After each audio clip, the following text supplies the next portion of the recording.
right, hello. Welcome to Adventures in Lollygagging and Friends. We are playing Ultraviolet Grasslands tonight, continuing our trek westward with our Prophets of the True Mother, I think is what I ended up calling this. Yeah. We had a very combat heavy episode last time where it looked like everyone was going to die, and then it looked like no one was going to die, and no one died. So we'll dive into the summary here in a minute, and also give you some XP because you never got XP for that fight. So we'll get that too, and we'll see where everybody's at. Well, you expected we were all going to die, so why hand out XP? I really did. I was just like, oh, okay, cool. Next game. What's the next game we're gonna play? Oh no, they're still alive. So yeah, let's do the intros and we'll dive into that. So Joe, who are you and who are you playing? I'm Joe with the Defenders of Kobold, and I am playing Ensen, the Musclemancer, who casts magic with his body. And last session, I saved the party from my captivity, so went well. Yeah, I can't believe you let yourself get captured to begin with. That was really, really poor play on your part. How you just bad decision making. Get the jump on you like that, but yeah, you did. You finally got to get your pecs a pumping and the rapid fire. Yeah. Moving along, we've got Melissa. Melissa stepped in poo tonight. Yes, I did. Tell us other interesting things about you, Melissa, and your character. Dog poop, for the record. I feel like I need to clarify that. Other hypotheses have been thrown out. So in this game, I play Satrap 956 Lamb, orange suited Satrap as Lamb is, with Phil, the pickpocketing many-fingered monkey lizard. My new ability that I picked up recently was called Deflate and Dodge, because that worked well for me, and that is now an ability that I have. All right, very cool. And next up, we've got Bert. Bert, who are you? Who are you playing? Hey, I'm Bert. Got my own little stream at twitch.tv/Steam Steel Murder. And tonight I'm playing Khalil Abu, the Safranian coffee farmer and exquisite coffee maker of coffees. I do a little bit of surgery on the side as well. And sometimes I just poison people with my coffee just for kicks. Yeah. Sometimes. I got a skeleton hand. Got a few fingers that are nothing but bony stubs. That's right. Yeah, a couple of your fingers. Yeah. That's an early one too. That happened. Yes, it is. Yes, it was. Yeah. Yes, it was. Okay. Bottom row, we've got our resident snot bubble. Chuck, how the hell are you? Who you playing? I'm Chuck, a snot bubble, and I am playing Tango Carne, a blue snot bubble. So life imitates art, I guess. It's fantastic. I want to crawl inside someone's nose, maybe. Yeah. And you got Ghostbustered last time. I did. It was very rude, but very cool. So yeah, you got broken out though, so that's good. Yeah. You got out. Okay, but yeah, Ghostbustering is possible. it is. As I continue to figure out ways to challenge MSG and Tango Carney with their constant like takeover stuff. But yeah, I figure a Ghostbusters trap, because the new Ghostbusters movie is out, so it would just make perfect sense. It was product placement that we're not getting compensated for. Sponsored. Yeah, no. We could just say Product we're sponsored. displacement. Sure, man. What are they gonna do? Yeah. Let's see, and then we've got our resident cat. We've got Jeremy. I'm going to be playing Mercutio Sourdough Giovanni, the cat lord, a bit of a big game hunter, just an overall good gentleman who's out trying to spread the word of the cult, trying to make it to space. I'm very happy that Tango got out of the trap. He thought outside the box, and he was outside the box. And the lesson of the story is that busting makes you feel good.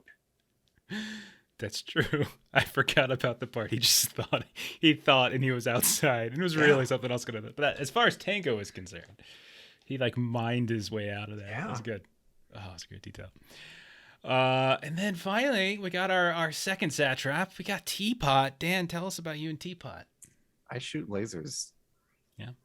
I mean, I don't know if there's anything more important than that to say. Mm-hmm. Yeah, pretty well actually, if I recall. Like you're pew pewing. Yeah. Welcome, Raiders. I totally melted that one guy's face off.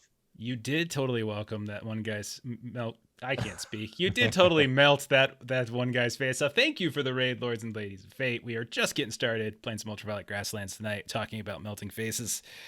All right, shall we start? I think let's start. Let's start. So let's get into the summary then. So the long and short of it is you are all supposedly prophets of someone called the True Mother, some great deity from space. And you have been sent into the Ultraviolet Grasslands by a financier named Circle Angelo and various horned rat masters from the Violet City. And you're looking for a way to ascend into the sky like the shamans of old. And so you're looking for these various keys, and you're dragging some strange box that you were given. And anytime a vision pops up, you know basically that a key is nearby. You went across the Step of the Lime Nomads. You've encountered a blue cult of the Rotten God. You've met a giant alien megapede, a portion of which you still retain. You freed a Vomish queen who is now burrowing into the center of the earth. Probably not going to be an issue. On your way over to the Porcelain Citadel, which is where the Porcelain Princes, the main polybody faction in the wastes, you encountered some people who were getting attacked by plants. You found Tango's new meat man, as he's shepherd Centena Alpes, and you also found a sculptor who kept laughing about how all life was going to end because of the great tentacled unity. You had your second vision at the Porcelain Citadel. I'm not sure how much you all remember, but I'm going to go through it one more time. It's a herd of malshapen but majestic lions that were prowling across the swale before the Citadel, while a massive beam of blue light shone down from the void above, and in the distance, the sounds of children cheering and kazoos squawking could be heard, while the smell of charcoal and burning dominated the air, and a foreign, distant memory of mundanity suddenly erupted in your minds.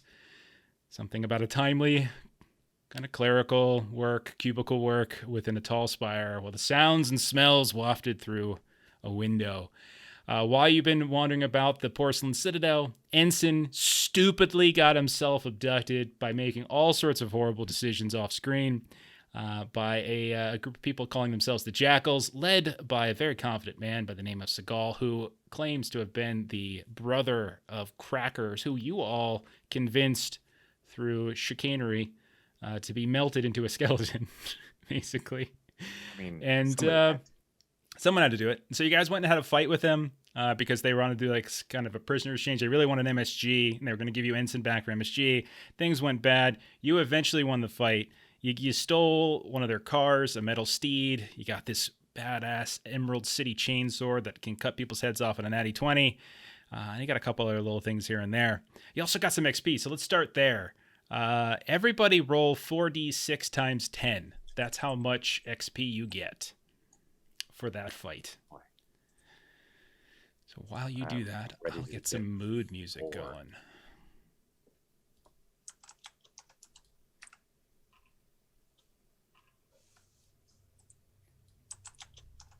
All right. Anybody roll particularly well or particularly poorly? I got usual levels of Dan's success, I think. Okay. Still getting there. The tabletop froze up on me. Sorry. Okay. Yeah, it looks like Teapot is the low. Dan's the So 4d6 times 10. 46 times 10 is how much. That's from the combat. It's a fairly difficult combat, but no one died. But you did expend some resources. So, but yeah, so that's something to think about. All right, so let's go ahead and 140. I held out at the lowest. Okay, good job, Dan. It's basically any game but the Pathfinder game on Wednesday, like where I go ahead and take your roll for some reason. All right, so the fight that you had, The fight that you had with these jackals took place on a hill overlooking the still waters outside of the citadel, because you remember the citadel itself has these ancient golems, these huge golem busts that just laser beam and destroy things and people who get into trouble within that radius. And so the fight was specifically taking place there. So we'll say on your way back into the citadel, which is where I'm presuming you're going. You've spent about a week here. Some of you have gone carousing. Some of you have been doing some rumor mongering, investigating into the kind of market for trade, because you are carrying a significant chunk of vampire wines and Vomish tech, which is a little dicey to try to sell. Khalil already kind of got rid of some body parts that you were carrying for the Purple Haze body snatchers. Who also offered to give you a second job if you wanted. But what happens is on your way back in, as you're taking your brand new metal steed along with your giant megapede pod and various other things, you hear the sound of a siren behind your group, and suddenly you see that you are effectively swarmed by somewhere between 50 and 100 people. And all of them are just kind of from their mouths making a siren sound. And all of them are dressing in the same clothes. And that's when you realize that all of them look identical. And who would be the one to speak up at this point, as they are essentially pulling over your caravan as you move past the defense golems? We're getting pulled over by the poly police. You are indeed getting pulled over by the poly police. It's not going to be me, because I'm the one most likely to have criminal charges. So you see all of them that surround you, and there's dozens and dozens of these, and they all speak in a horrible echo. It's very disorienting. It's got this buzz quality to it. And they just say, "Who is there? Who is commander of this caravan? Come forth, speak. Answer for the crime you have committed." Well, what are the crimes that were committed first, and then we'll tell you who's the leader. Ah, fair enough. You have your caravan here, and as you were returning from whatever business you had outside, ran over a precious prairie mog that happened to be one of 9 separate bodies and 9 glazed chrome, a very influential porcelain prince. You are to be held accountable for this action. You are required to pay forth 1/10 of your cargo or supply a suitable fresh body replacement. We ran over it? Yes, you can still see part of it right there on the undercarriage of that large monstrosity of a vehicle you have. And you look over and you can see there's like a fairly large, like, furry animal that's been smushed in some way. Yeah. Is that one of those things that the grass had already killed? No, I'm afraid not. The other 8 bodies and 9 glazed chrome were very horrified to experience the feeling of being smushed and killed by a large machine like this. We have ample evidence, testimony from all 8 of the 9 glazed chrome. They are, as you might expect, experiencing a certain amount of post-traumatic stress for the situation. So I should warn you that we, amongst Clayfire 100 Company, we have made sure to assign to the fence golems your caravan's composition. And should you try to leave the citadel without paying forth the fine, you will be summarily annihilated. Did they even describe how this happened? I mean, have you ever thought about how traumatized we are that somebody would just throw themselves underneath our wheel? That's a wretched thing to do. Well, and also, let me get this straight. So it's 1/10 of our cargo, which you have no idea what the value is. I mean, I could sell the whole thing for like a couple of bucks. And you want 10% of that? Sure. But the other option is a body? Yes. Just want a body? A suitable one, of course. It's got to be Well, what's something suitable? suitable. Well, What's suitable? good health and, of proper age, nothing too old, nothing too young, preferably bipedal if possible. Uh, Do they need to be alive? what about this one? Of course they have to be alive. Yeah. It's like What about point my over a body? tango Are card. you donating your body to the 9 glazed chrome polybody? Sure, man. If it gets us, out of here without any extra trouble. You are aware that your consciousness and such shall be eliminated, and you will join with the other 8 bodies within the polybody. You are aware of this, you mono-bodied freak? Yeah, Yeah. man. That is what it It's is. like no Mhm. problem. Just I need a moment in the back of the caravan. I want to give To my make his peace with complete- everything and all. Yeah, I just want to say goodbye to, my bits, right? And then like after that, I'm all yours. I just want to give the full consent now though, because like He may change his mind. once I get Later. out of there, I'm gonna kick and scream. I'm gonna say all sorts of weird, slanderous things, but the consent carries through. You're predicting the fact that you're going to have second thoughts, but you're telling us to ignore those second thoughts and He's got focus on like the first. 100%. He's got like a multiple personality thing going on, like he might come back the other one, maybe that Yeah. one won't like it, but Surely you can understand that it's like being a polybody, but you just got one body, but many minds. It's kind of the same. It's This actually, is I think, the opposite. Absolutely the complete opposite, you fool. You utter fool. Anyway, It wasn't yeah, against my protocol. I would have one of the golems just annihilate you where you stand. My apologies. Coffee? No, thank you. I would not accept a gift from monobody such as yourself, you small-minded little freak. It wasn't even the poison coffee. Jeez, with this guy. Anyway, yeah, it's all yours, man. Well, come forward. Let us examine.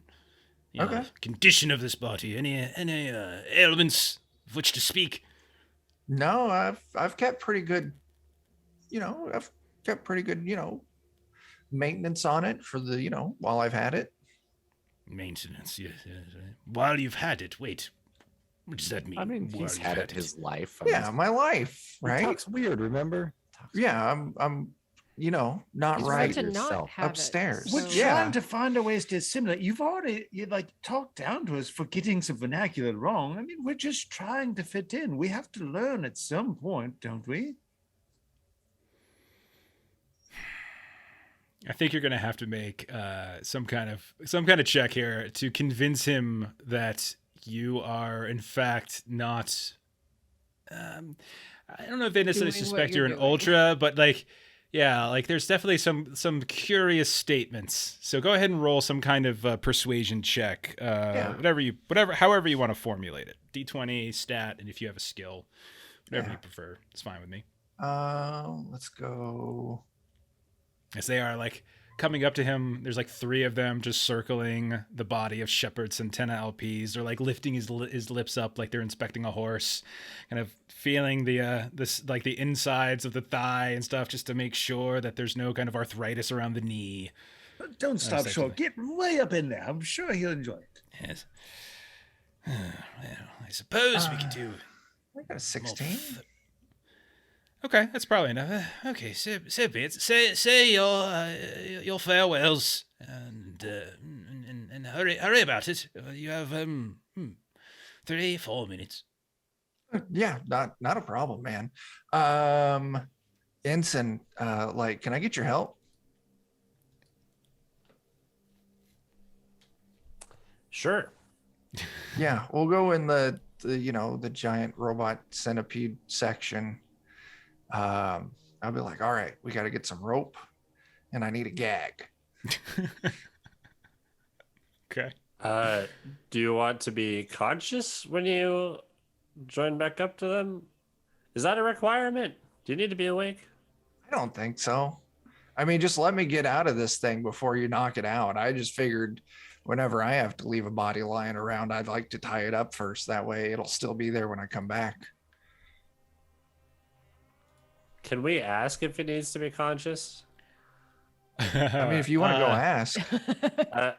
But I they wanna ask wanted it them, undamaged. be like, The undamaged, Yeah, undamaged is, and the shepherd itself is already kind of a middle-aged guy. He's got a little bit of a paunch to them, so they're already kind of taking fairly used goods to begin with. So you might be pushing it. You but know, it's- maybe Khalil can give him a little cup of coffee before he goes. Like, just knock me out? yeah. No, I don't want to do that because I don't know if I drink the poison coffee if it'll knock me out inside this thing. Let's just tie me up. Like, I'll get some rope, start binding myself up. Okay. I'll get a wad of socks and stuff them in my mouth and tie it across. Okay. And then I'll snot out of his nose. All right, You man, see- it's all yours. Head just kind of flops for a second and says, and you hear, It sounds like it's I just happening put both after of my all. hands on the side of his head and like,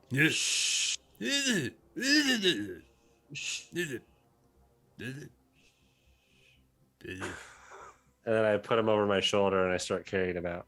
I'll say like to the people outside. Oh, it sounds like he's changing his mind right now. Gosh darn it! We should have known better. It's crazy, multiple personality person he is. We're glad to get rid of him. So while that's been going on, Okay. Lamb's just been like trying to distract them a little bit. And one of her skills is puppet theater. So Okay. she's just like putting on just a little puppet show just to roll that because that actually might help. Yeah. A little distraction. would it be agility or charisma with that puppet theater? Well, charisma is more about luck and a little bit about social, so it's up to you. Like, I think either one of those apply. How whatever you dexterous are you in operating those Definitely better. those puppets? All right. Yeah, in this case, I think either's fine. all right, So that's roll gonna be- d20 plus whatever stat you prefer plus your puppetry skill. And isn't there a? an A Also, plus? don't forget, everyone take a heroic for the start of the night. Good call. And I think, trying to remember what I said for these Oh, things. nice. We also have one banked hero die as well from Adam. He threw us 100 bits at the start, so there's an extra one somewhere if needed. I used a little macro. Remember that was there, and I rolled a. Oh, that's 19. right. I forgot about it. I put that macro in. Oh, yeah. You can see that of the roughly 100, as you start counting, there are literally 100 of these things out here, all kind of surrounding you. It's become a fairly large distraction on the streets outside the Citadel. There's people passing by, wondering what's happening, what's going on. It's kind of rubbernecking going on. And yeah, you seem to be able to distract roughly about half of them to the point when they come out and you hear the people, you hear the sounds of Shepherd Centena Alpes like, and Teapot is just trying to see. It's just his multi-personality. Like, well, I think we have caused enough of distraction for one day. Well, go ahead and take this off your hands. Thank you very much. Thank you for your agreement. You all, we will see to making sure that your composition, caravan, identities, etc., will be stricken from the records of the golems, and sometime as soon as we can get to it. So, We're terribly sorry for the trouble. yes. All right. So they slowly depart. A couple of them linger as they watch Lamb with the puppets for a bit and like not even paying attention whatsoever. And you hear just like the echo of "Quit stalling and looking at that silly monobody. Get going!" And then they all start leaving. We're good. Okay. people. Good We job. Should, yeah. So we should probably remove the carcass from the vehicle. Now that we know it's there. I mean, we essentially bought it. Might as well. Yeah. We could I mean, always feed the carcass, by the way, to the Waste bus. not, want not. Well, yeah, and it might have something on it. Let's loot the body. It's ours now. Okay, so if you start peeling away, if you peel away the body, you realize it's you guys kind of have a little bit of a start as you realize that this is not human, but is in fact a fairly rare miniature lion that Lamb and Teapot especially would recognize as it being a little bit more, not, I wouldn't say abundant, but it would be something you would have seen in the Satrap area, whether it's by the Spectrum Crossing or the Spectrum Palace. You can even see like a fractured, crushed like space helm that many satraps wear, like over top of the head of this kind of lion-like body that has now been smothered and smushed by your megapede pod. You don't. It doesn't have anything carrying on it, but it did have apparently some kind of robe that it had been specially made for this quadrupedal animal. We should keep that for MSG. Opposed to it. Do you want a fancy robe? It is I got fancy some. too. I had some regular robes in the beginning of the adventure, but I'll take some fancy ones in honor of the dead and all that. Mm-hmm. Yes, of course. Yes, of course. Okay. So it's interesting that we would have run across this animal here or run over. I guess, this animal it's here. it's not necessarily indigenous to this area, and you did just have a vision about lions, and now a lion has popped up. So I wonder what this tells us about where we should be going. So we must have run across this on our way back in. Yeah, probably. I mean, maybe it's a sign we need to look more around that area, Or follow our noses to some barbecue. Wasn't there some business about something that wasn't where we used to be a moment ago? Some sort of like octopus, I don't know. It's the main distinguishing. They're definitely not octopus. That's definitely not at the bottom of the lake, you mean? All right, but that doesn't seem to really tie to the prophecy. Not specifically. Okay. Well, So keep- you guys are keep back our- within the Citadel, by the way. So like you have time to go about and do things again. So we're technically within our second week of stay here at the Citadel. So you guys can do what you like. So we're back to destination actions. I did want to ask, yeah. how do I learn more spells? Do I have to? Was it like a set amount of experience, or? Learning spells would be trying to find and acquire spell books, trying to develop them yourselves, stuff like that. Like you would basically have to figure out a way that you would acquire such a spell, as opposed to just being like innately gifted to you. So either spell books, tutors, things like that. But you could potentially, like, that's something you could potentially do during a destination action, is you could try to look for a tutor to train. I would very much like to do that. I assume that you learn your spells from like Old Spice bottles or something. Yeah.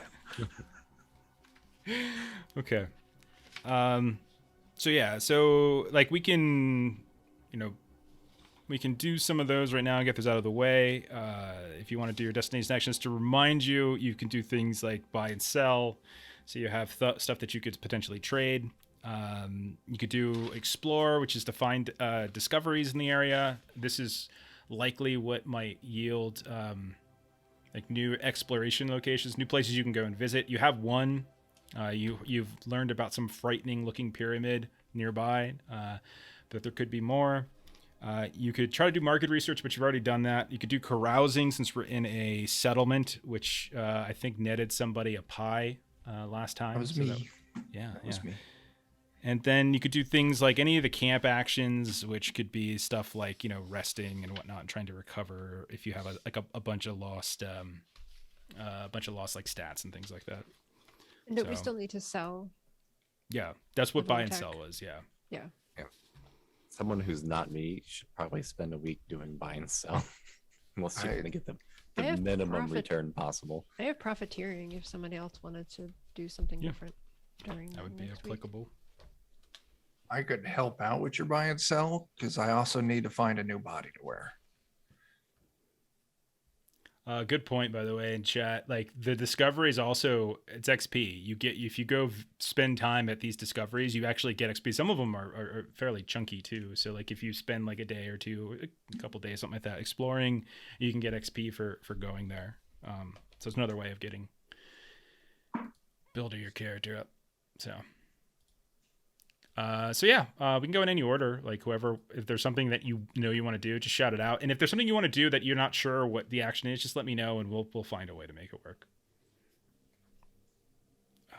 So Ensen, you said Ensen said he wanted to do training, so let's just do that first. So roll a charisma test as you try to look about for some kind of potential Musclemancer, or at least Musclemancy adjacent within the Porcelain Citadel. Could I add my Musclemancy skill to that, or just straight charisma? This is more like a social test. So you're kind of you're asking around. So I'm not sure if like the spell skill would help you. Yeah.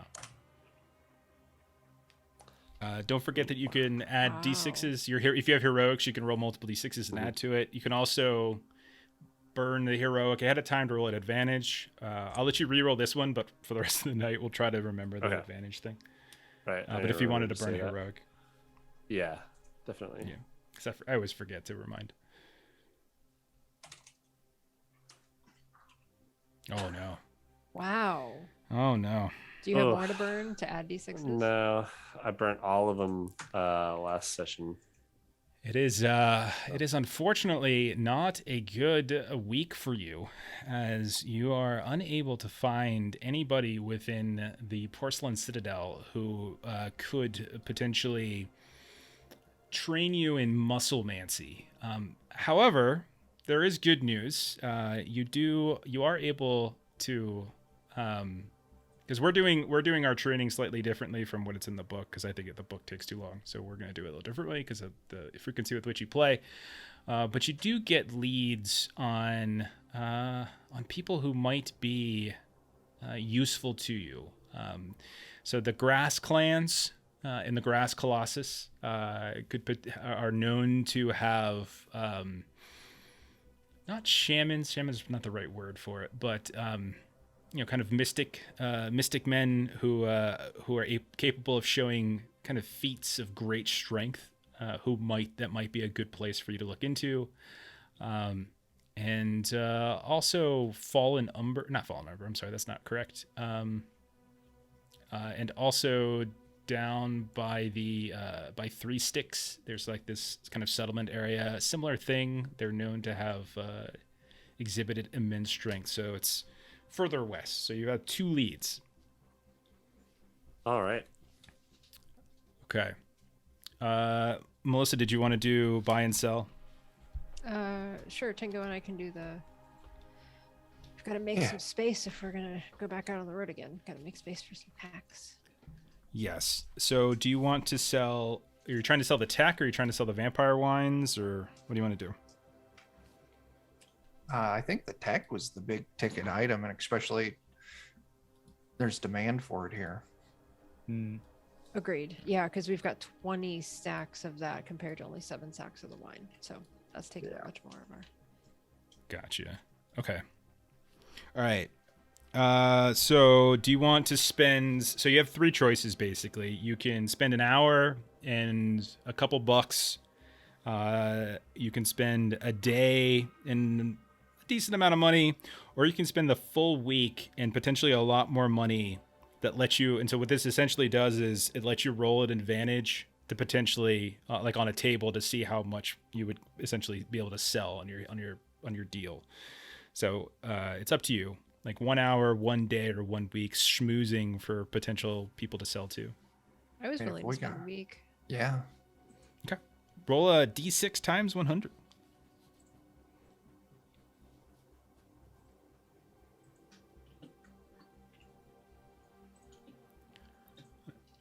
Okay. So that's actually not bad at all, as it only takes you, between kind of moving about, kind of trying to get the lay of the land, moving and shaking through various houses within the Citadel, not all of whom are particularly receptive to monobodies like yourself. You kind of go to a few different locations. Your life burns faster in this house, the House of Many Colors, and other locations that eventually you do manage to find somebody who's willing to purchase your aug tech. So go ahead and roll basically, at advantage, you can roll a charisma test on your deal making and haggling. So you can roll at advantage. And then I've got profiteering. You can add your skill. And That's then- fine. Do I get anything extra for Tango's assistance? Tango, do you want to burn your Yeah, I'll burn my heroic to. Okay. Is Yeah. that what so you were getting at? yeah, you can either. It's up to you. Do you want to burn? I'll let you burn. Give her a heroic, or if you want to. Did you want to use your action on this? Your weak action on this? Yeah, I was gonna commit to helping, so yeah. Okay. I'll say then roll at triple advantage. Ooh. So roll 3 times, 3 charisma tests. Add your profiteering skill and take the highest roll. Higher is better. All right, I'm just going to do this. All right, so that's number 1. That's number 2. And that's number 3. 17 is the highest. Okay. Do you want to add anything to that? Yeah, I will spend a heroic to add a d6. Okay, go for it. The higher we get here, it's the better, right? Higher the Can I better. So throw right now you're at 20. Right now, yeah. If you're here, so if you want to burn your Yeah, heroics, I that's want to fine. burn a heroic to throw in there too. Ah, just one. 21. Okay. All right. You still were able to triple the price of your sale. I have to go back and see what a specific cost I put on this stuff. At one point, so I made a note that we had Vohm Tech from the lake worth 7,000. Okay, so you basically just made 21,000 cash. Ooh. Nice. Does that include both of our Rome Tech chunks? Or I'm just gonna call it. Let's just call it the whole thing, just to make it simple. So 21,000. So that's 21,000 cash. However, you do need to roll a misfortune roll for me, as trying to sell some of this Vomish tech in civilized society isn't always the easiest and best thing to do. So Go ahead, Tango. Tango, you can Okay. roll it, and it's a charisma test, but this is going to hit. It's going to hit both of you. It's flat charisma. We got a 16. Okay. All right. You actually at a certain point it's not when you actually negotiated the sale, but later as you were bringing your giant megapede across the city, you even left the kind of the rim where the ancient golems are, almost nervously so, hoping that they really did delete your identities from like the buffering there. Yeah. You didn't get zapped on your way out, and you found like a kind of a out of the way location to meet with your sale. And once the sale was completed, you did kind of get chased away as the arrival of those 100 blue clothed police basically kind of started showing up. But they showed up after you guys were running. You were kind of already away, and it looks like the purchasers were getting the brunt of it. But as you're running back, kind of, and as quickly as you can, you managed to rip your clothes. So yeah, you have at some points, I would say this is going to apply to Lamb. You have ripped your satrap suit. Oh no. Humorously in the pants, but Sure. yeah. And we'll say, Tango, I think you were in ghost form, or you Well, soul juice usually someone, in maybe. places like this, I've got my little purple plant. So I'd probably be in my little purple plant, and I'm you're walking around carrying me. Yeah. And so maybe like I got a Well, you chip in the can- pot or something like that. That sounds good. Yeah. So you have a broken pot, and you have a ripped Spectrum satrap suit, in fact, which is a little dicey. There's a Phil showing now. Oh, leaking jeez. mystery into the world. So that's how Melissa stepped on poo. Okay. All right. So that's 3 people out of the way. We got Tango, we got Ensen, and we got Lamb. So Khalil, Teapot, MSG, something in particular you're thinking of doing over the week? Well, I have some body parts to deliver. You already have, actually. Oh, I You already have. Okay. You did. You've already made the delivery, and you do have a lingering job. Like they are giving you Yeah. another job offer, but it is time sensitive in the sense that like once you pick it up, you have to go somewhere and get there within a set period of time. So it's a question of whether you want to do it. Right. So I don't want to do it yet until we decide where we're going. Mhm. That'll be kind of like on the way out of town. It's like, yeah, this will work, or no, this won't work. Does that work for the? Okay. So I Yeah, guess but you don't have to. otherwise- Yeah, you don't have to burn an action on that. I think Okay. it's already established. So Yeah. otherwise, I guess I'm going to try and make some money between my selling of my coffee and my surgery. So could kind of buy it, have some coffee while I cut whatever off. Okay, fair enough. Copy on the surgery. Because caffeine will make it feel worse. Okay. Roll a charisma test, and you can add like your coffee ability to it. All right. Or your surgery if it's better. Okay, so D20 plus. I got 1 charisma. The coffee making surgery, they're just skills. They Yeah, don't you have can like, add- degrees. There should be, you have a bonus though, like a proficiency bonus. It goes Do I? up. So yeah. So Oh. upper right hand corner of your character sheet, you'll see bonus, and depending on your level, you should have a flat Oh. bonus. Right. Okay. So just add Okay, I that see. too. Yep. So just add that. Mhm. Oh my! Oh no. It's I'm going Wow. to spend my my thing That's- to Okay. reroll. I think you should keep it. It's hilarious, actually. Just- oh, it was the left eye you wanted removed. Oh, goodness. Still not great. 13. Okay. All right. I can add a D6 to that though, right? If you have Or any more another- left, if you have any more left, because you spent the one other I D6 split the to roll. one, and then I'm out then. So that's it. 13. Okay.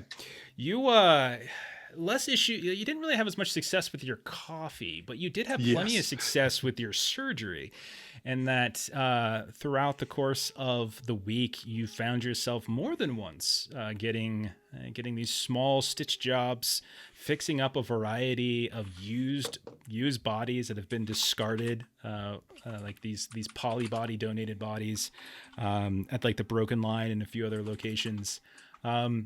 And to the point where you got to drinking with some of the other kind of surgeons in these places. And on a dare, something happened one night. You're not really sure, but you woke up the next morning hungover, and as you looked at yourself in the mirror, you realized that you apparently have gotten some kind of cosmetic ceramic implant surgically attached to your body, Khalil. And I'll let you decide exactly what that is. But you have surgically attached somewhere on your body a ceramic implant. Cool. So I can detail what it is. Yeah, Or anything just you where want. it is. Okay. Yeah, wouldn't wear. Yeah, it's fine. Okay. Within so reason. It's not like I have a on the nuclear hand that weapon. only has 4 skeletal fingers, I now have a circular ceramic indentation in my palm, which is some kind of ARFID chip. Okay. Okay, I like it. And you also made about 100 cash. Okay. You probably made more than that, but then you blew a lot of it on Yeah. other things. But you made 100 cash. That sounds like me. Yep. Okay. Perfect. And so MSG and Teapot, you've got your destination actions for the week that you can. And someone can do explore too, by the way. I'm gonna do that. You gonna do that? Adventure sites. Okay. So go ahead, and this is going to be a charisma test. If you have anything that's either like social, like you're talking to people to try to learn about rumors, or it could be anything scouting wise, like you're actually going out and doing it. Anything like that could potentially apply. Pretty much Skill-wise. no. Okay. Then it's a straight charisma. Yeah, I'm good at this. Said no one. I believe you. 17's Ooh. okay. Yeah, it Doing is. good. You do in fact actually learn about something else. So thus far, I think it might have been Lamb. You learned about a terribly frightening looking pyramid that's 4 days west of the Citadel. Apparently people are calling it the Grotesquerie. But you, Teapot, you have learned about, there's 2 days from the Citadel, even closer. Different direction, though. There is apparently some sort of peculiar protean structure that's like constantly reassembling itself. And in doing so is also kind of reshaping some of the land. And it appears to be some kind of device that that rumor has it is being operated by a yellow lander from the Rainbow Lands.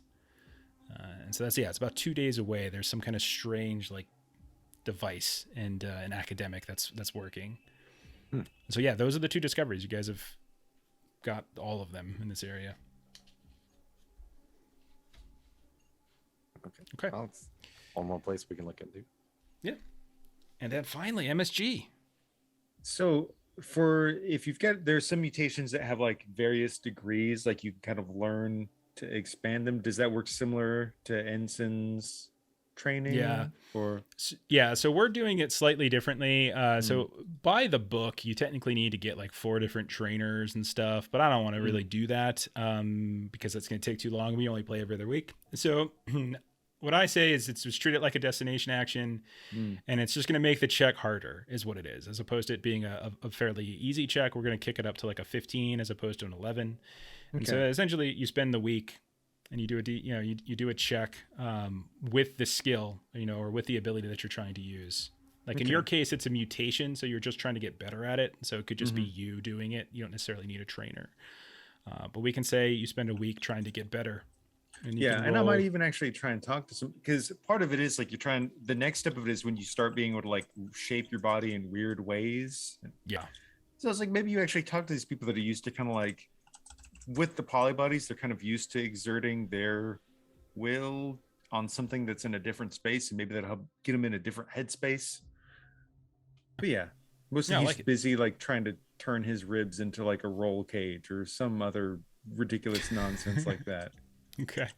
That's the actual example in the book. It's great. I like it. So yeah, go ahead and roll your skill. Remember, we always forget to do this, but if you want to roll at advantage, burn your d6 before you roll. If you just want to add your d6s to the roll, you can spend that after you roll. I will burn. I've got a couple heroics, so I'll burn one ahead of time.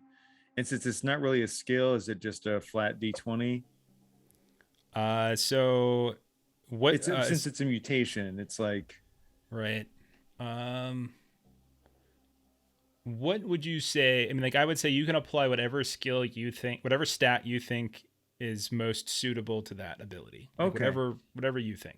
So there's a skill I haven't used yet, but I could potentially see. I am skilled in spelunking. I could see him basically trying to like almost like when you see like Venom and Carnage, you see like the weird symbiote thing where they stretch a piece of themselves up and they're trying to do pull-ups. Okay. So he's like just trying to see if he can stretch himself further. Okay. Weird nonsense. Okay. So ridiculous. Yeah, go for it. It is. Okay. I like it. So that's probably, that'll give me a +2. I'm not sure what stat I should use. Is that more of an endurance than an agility, I would assume? Yeah, sounds like it. Okay. I'm not quite sure how to roll advantage, so to speak, so I'll just roll twice if that's okay. Yeah, that's okay. Fine. Yeah, you need a 15 is what you need. +4. I got a chance. So there's one. Oh no. Glad I chose to roll twice. Yeah. Nice. Okay. Yeah. Right. That was a heroic well spent. So describe what it looks like when you eventually reconvene with the rest of the caravan, and for everyone has been going about doing various activities, business for the week. How do you show this to the rest of the crew, like your newfound ability? Sure. So for the second stage of this, basically my bones can just re-knit and I can turn myself into crazy shapes and other nonsense. So it initially starts with him just like one rib tendril after the other, stretching himself up higher and higher to the top of a building until he stretches them out. And it looks almost like the Batman cape flourishing, and he just jumps off of a building. And he paraglides using his own ribs and skin and stretched out body. And then reconstructs himself upon hitting the ground. It's rather disgusting, but it's very, very useful.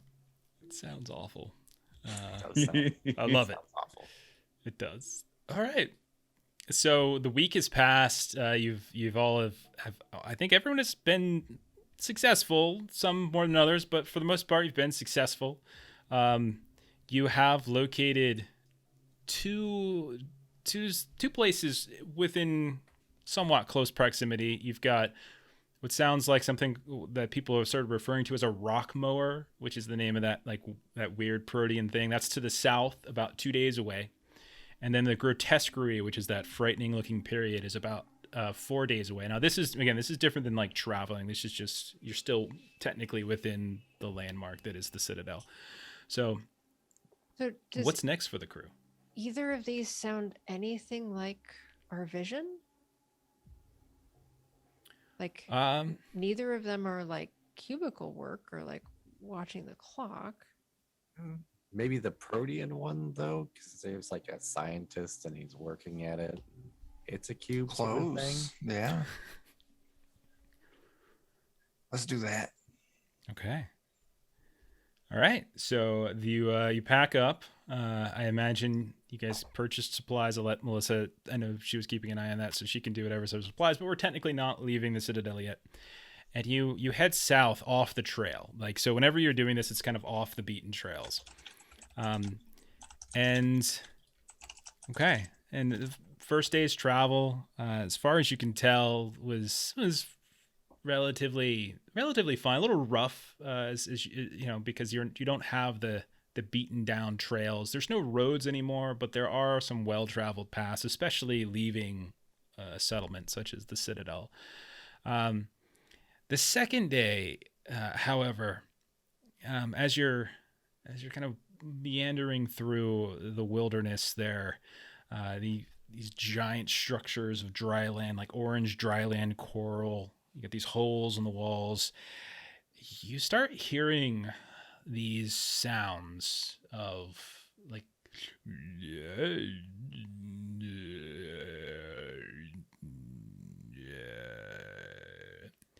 and you see like kind of flopping almost comically out of these like little burrow holes in the walls of these dryland coral edifices. You see what looks like these almost like degenerate human apes that just begin falling out and like struggling to stand up. And I definitely don't want one of those for my new body. Don't blame me at all. And one after the other, you just see they just keep falling and falling out of these little holes on like this canyon that you're moving down. First, it's like 5 or 6. Then it's like a dozen. Okay, when they hit the ground, they struggle as they move about. Then they stand up and they're kind of just almost mindlessly looking around, lost. Their arms kind of dragging along the ground. They definitely look human, but they look, something horrible has happened to them. Khalil, I'm going to say, Khalil, you're the one who's most likely to be able to figure this out. So Khalil, roll a thought test. Just a straight thought test. So just D20 plus thought? Plus your thought. Yep, exactly. Okay. No idea. 7. Yeah. Oh my Yeah, you're not goodness. really sure. You've been messing around with a lot of there's a lot of weird body stuff going on around the Porcelain Citadel. Like, it seems pretty clear that there's, like you went into the broken line at a certain point and you just saw piles of broken bodies that apparently have been just cast aside. This gives you sort of the same vibe, but those weren't like as ambulatory as these are. And plus they seem far more almost primitive to a degree. Feel like And as you, the Stallone mind. I don't think they have any good intentions towards us, Are honestly. they like taking notice of us? you can see that they're really starting to clog the canyon going forward, to the point where there's now somewhere in the neighborhood of 30 or 40 of them that are just slowly pushing through walls. Some of them are kind of veering off towards you. Fire! I believe we should kill them all with purging fire. Anyone? Right. Anyone? Can we just Anyone? lure them Just- into the mouth Just of the because megapede? something looks different doesn't mean we have to kill it. Well, destroy I mean, it, I would say, or is there any embody chance? it, or It's sell not- it. it's not so much how they look; it's the massing that I'm worried about. I can go What if talk there to was him. like, is the equivalent of like a carrot on a stick? Is this something they want? Because I see a lot of strong backs here with very small minds, and there's a purpose for people like that. Do they What do you- God damn it. do they seem like they're like communicating to each other? They are certainly moving in a herd-like fashion, but you've noticed no sign of like noticeable communication. Like they're not speaking to one another. All you really hear, and they're drooling incredibly, like just massive You amounts. said they're like pouring popping down. out of holes in the Yeah, so wall? basically you're walking through what almost calling it a canyon is probably overstating it. It's more like you're walking through, you're walking through a kind of like dry desert area, and like you've got these built up edifices of this what's called dryland coral, and they're just sort of like pushing through it as if they're moving from off to the west, and they're moving east, and they just happen to have a wall in the way, and so instead of moving around it, they just pushed right through it. Herd of That's- Stallones. Kind of impressive. Yeah. And as you guys are doing your talking, there's like 60 now, 65. There's just Oh, that's- so many of them. They're at a distance. They haven't seemed to kind of turn towards you all, but like man, it doesn't seem like they've noticed. Do we just like wait them out and see if they just keep on going? Are they in front of us or behind us? They are in front of you. They do block your path forward. That is the one problem. Are they moving Are, toward us or moving across? It's more like you're watching a very long train, that's just very slowly and kind of comically, ambulating across the way. Just hypothetically speaking, based on what we've observed, on a given day, about how many bodies can one of these megapede parts eat in a day? I haven't tested that. This might be a good time. I mean, they've served us well. We should feed them. Yeah, let's do it. Maybe go take one of them over and then just kind of you come this way and maybe a few more of them come this way and then Try and lead them straight into the megapede's mouth. yeah. Oh yeah, maybe if you're just the front one, maybe they just kind of follow the leader. Maybe that we don't even need to do that. Well, Or maybe only we just one way to. Pied Piper them somewhere outside of the path that we're trying to walk across. I mean, that sounds more responsible. Two. Well, let's see if it even works. And then once I'm in there, I'll figure out how I want to handle the situation. Yeah, so I'll go Try to soul look for juice the of them. one. Yeah, look for the one up front and soul juice it. Okay. So you start floating across. First, go ahead and roll some kind of like perception awareness type test. Okay. So whatever you've got for that, thought is probably the most useful stat. And then if you have a skill that you think applies, go for it. Just a flat D20 here. Okay. I got a 15. Okay. So yeah, as you start flowing over, you notice that most of them are wearing, some semblance of clothes. A few of them are stark naked. None of them, some of them are wearing fairly nice clothes too. In fact, one of them, however, is wearing what appears to be the green and black uniform that you recall way back when you were in the Violet City. When you were first recruited by a group of strange black and green Foot Clan ninjas with vidi crystals showing the vision that you all first had and brought you to Circle Angelo, who wore similar clothing. You see one of them amongst this whole crowd looks to be wearing the same uniform. But other than that, nothing else seems to be... Some of them are fairly nice clothes. But other than that, you can go ahead and roll your soul juice if you want. Yeah. DC 11 on this. Not too difficult. Okay.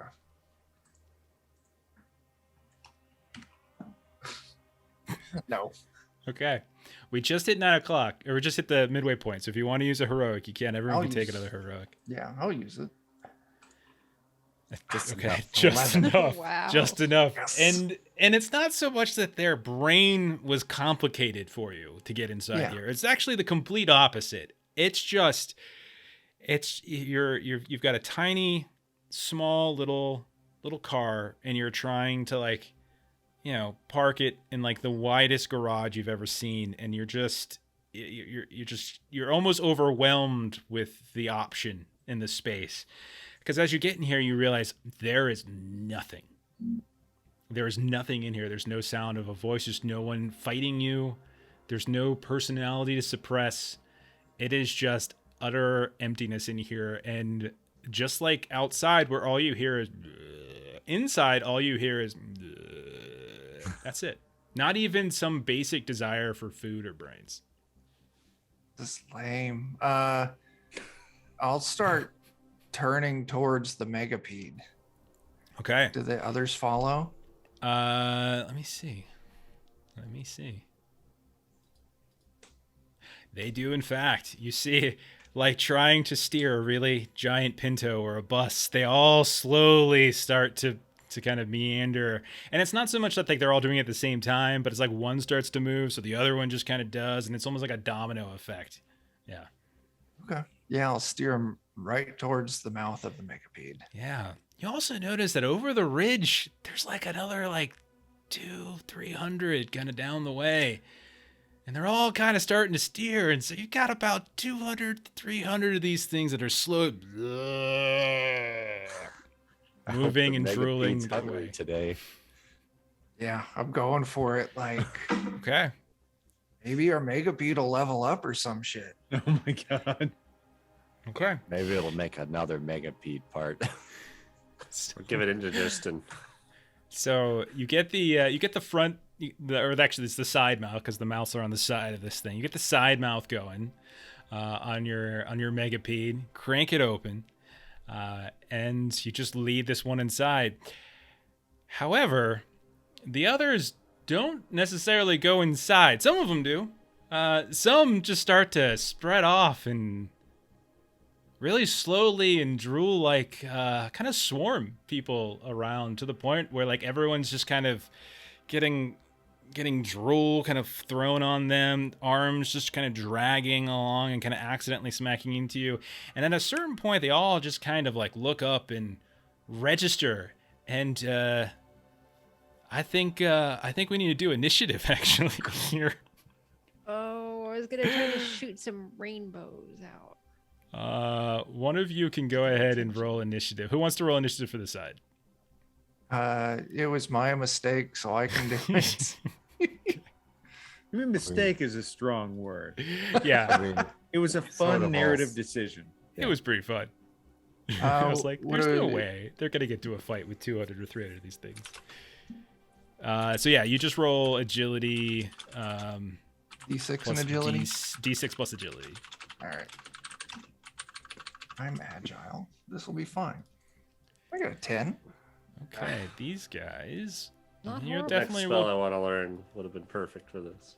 Yeah, you'll definitely go first. I can't beat that. Best I can do is a 9. So yeah, you all. Yeah, so go first. Now, we're gonna say that right now there are within kind of medium distance of everybody. There's about 22 of these, almost 24 of these just in the area, but there's more slowly coming. What would you like to do? And again, any order is fine. So, So- Liam Okay, wants you to go. try. Yep. Still see if we can keep maybe some of the rest of them at bay. So she's gonna try just shooting some of her rainbow light magic off to the, and I'm gonna get my directions mixed up. Southern horizon. To the south. Yeah. Right. Okay, so you're trying to distract them with blinky and fun lights. Try to get at least so we don't get all like 200 of them coming Yeah. this way. Roll a test for that. All right, so agility plus my rainbows and unicorn skill. Yeah, rainbows and unicorn skill. Yeah. I like that is a skill. 24. Wow. Nice. I'll tell you what, roll a D100. Ooh. 33. Roughly 33 of them just sort of stop and kind of look up. Drool continuing to fall down as they watch up. Others are still moving and kind of pushing past them, even knocking over some that have knocked down. But like 33 of them or so, about 3 dozen, have all stopped at this point. I do that from a safe and protected location, whatever that looks like. Okay. Well, I mean, if you're by the caravan at this point has been getting about, like we said, 22 of them have followed the leader back to them. So intermixed within all the caravan now. There's about 2 dozen of these things. A couple of them went inside the megapede, of course. Okay. So who would like to go and do something next? Joe. Are we? Are they like hurting us or attacking us or anything? Well, like... they're getting pretty close, and Not they're getting a little grabby, damage. and they haven't technically gone in initiative yet. So there's that. I think I'm gonna. I think now's a good time to try out my chainsword. And, Okay. Yes. Yeah. So, what I want to do is use my Musclemancy pectoral projection, have my arms extend out and work like legs to carry me through the crowd of them, and just start mowing with my chainsaw. Oh my god. Okay. 2 actions I hear there, which is good because you get to roll your Yes. Musclemancy to do that first to get your stuff situated, Okay. and then roll an attack. All right. You're I'll do advantage on the Musclemancy. Okay, sounds good. Oh goodness, you guys are wading through these. What? How much do you add for a skill? It's based on your level. So look on your upper right in your character sheet, what level you're at. There's a list of bonus. It's like a +2. proficiency Okay. bonus in D&D. So yeah. You guys close to leveling to 3? Okay. Not even. Like 400 or something. Yeah. That's for my Musclemancy. And then this is for my attack on the chainsword. The way I roll for experience, I'm very far away. And then that's I'm with also splitting advantage. XP with Phil, so Okay, there you go. Yeah, you're not in a rush anywhere. Okay. So 24 for the Musclemancy and a 17 on the chainsword, and the 9 was with advantage. So Okay. Roll your damage. 17 is more than enough. all right. Yeah. I think it does a D10 if I'm two-handing it. No, D10 should be 2d8s. 1d10 if you're one-handing, 2d8s if you're two-handing, I believe. Ooh. Oh, okay. Should be. Yeah. Change that. Okay. Yeah, 2d8 for two-hand. Is No that natural plus 20. strength? No, I think it's just flat dice for damage. Okay. 9 damage. 9 damage is enough to just flat out wreck one. You don't behead them, but a very violent as you hit the button on the chainsword and you hear the blade, and you just right through one as like a knight on a steed going right through a bunch of orcs or something like that. You just cut one down completely, violently, horrifically. Okay. Who would like to do something else? Do we have any flammable liquids? Like, do we have petrol? Do we have oil? Anything like that in the caravan? I Melissa? would say we've got so many different sets of things, which includes a naturalist portable lab. All right. So I the think idea it's is I fair. want to send my kite up to just start dumping any of the flammable material to get everything good and coated. Okay. And then when I'm able to, shoot some flaming crossbow bolts and all of that. Okay. We'll say action to get all the oils and stuff situated for the kite. Another action to control the kite and get it to start pouring. Get it all dumping. So next time, I'll Next time shoot you'll an light them arrow up. Yeah, sounds Yep. good. Okay, we got a plan. Who's next? I actually, unfortunately, I just got a text that my daughter's throwing up, so I need to step away for a minute.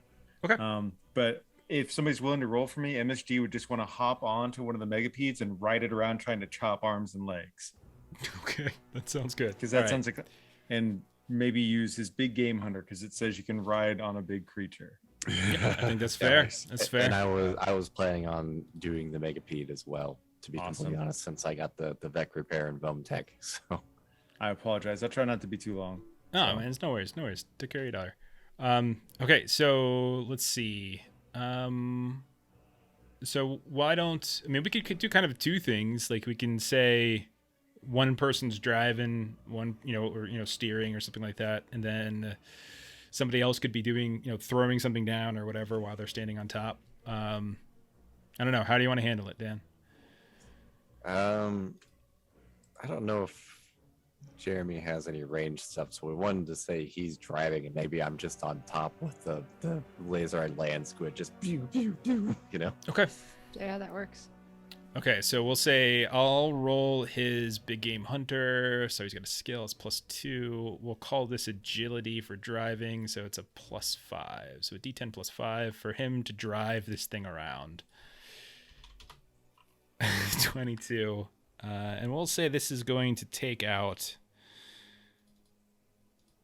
11 of them as he just mows straight over them. And he is now, but at this point now, this giant megapede is squarely in the middle of quite a few of these. It's a teapot. You're going to start firing your laser from up atop the megapede. So give me 2 attacks. Yeah, I'm curious. Do I see the guy in green from here, or? Sure. If Tango pointed it out to everybody, I think everybody could have seen it. Sure.